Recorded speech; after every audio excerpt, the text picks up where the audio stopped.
ও 4 ও 5 fusion surgery. তাহলে এটা কখন প্রয়োজন এবং কিভাবে করা হয়?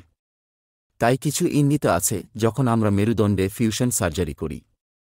এটি সংক্রমণের ক্ষেত্রে বা কোনো আঘাতের ক্ষেত্রে বা মেরুদণ্ডের অস্থিরতার ক্ষেত্রে প্রয়োজন হতে পারে। এর মানে হল যখন হাড়ের সামনের দিকে স্খলন হয়। এখন এটি মেরুদণ্ডের জয়েন্টগুলির পাশাপাশি মেরুদণ্ডের ডিস্কের বয়স সম্পর্কিত অবক্ষয়ের কারণেও হতে পারে।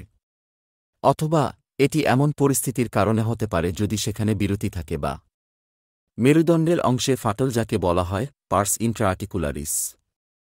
তাই সাধারণত এই কয়েকটি ইঙ্গিত যেখানে ফিউশন সার্জারি প্রয়োজন। এখন এই ফিউশন সার্জারিটিও দুটি পদ্ধতিতে করা যেতে পারে।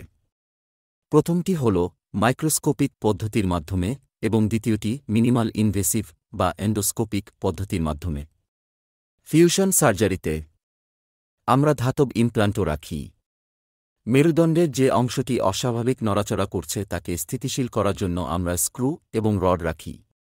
দুই হাড়ের মধ্যে আমরা মেরুদণ্ড স্থিতিশীল করার জন্য একটি স্পেসার রাখি।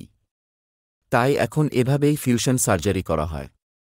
আমরা এটি একটি মাইক্রোস্কোপ বা এন্ডোস্কোপ এর মাধ্যমে করতে পারি। যখন আমরা অস্ত্রোপচার করি, সার্জারি সাফল্যের হার এবং নিরাপত্তা বাড়াতে আমরা দৃষ্টির নিচে স্নায়ুমুক্ত করি। একইভাবে যখন আমরা একটি মিনিম্যালি ইনভেসিভ বা এন্ডোস্কোপিক সিস্টেমের মাধ্যমে করি, তখন আমরা মেরুদণ্ডের পাশে খুব ছোট ছেদ রাখি এবং আমরা টিউবুলার সিস্টেমের মাধ্যমে সম্পূর্ণ সার্জারি করি। সুতরাং যদিও 4 ও 5 সার্জারি বা ফিউশন সার্জারির প্রয়োজন হয় এবং এটি সঠিক কারণে এবং সঠিক রোগীর জন্য করা হয়, ফলাফল খুব ভালো হয়। ফিউশন সার্জারি সাধারণত মেরুদণ্ডের দুটি অংশের মধ্যে ঘটতে থাকা কোনো অপ্রয়োজনীয় নড়াচড়া বা অস্বাভাবিক নড়াচড়া দূর করার জন্য করা হয় এবং যখন এটি সঠিকভাবে করা হয়, ফলাফল খুব ভালো হয়। সাধারণত আমরা রোগীকে 2 থেকে 3 দিন হাসপাতালে রাখি এবং অস্ত্রোপচারের পরের দিন রোগী হাঁটতে সক্ষম হয়। ধন্যবাদ।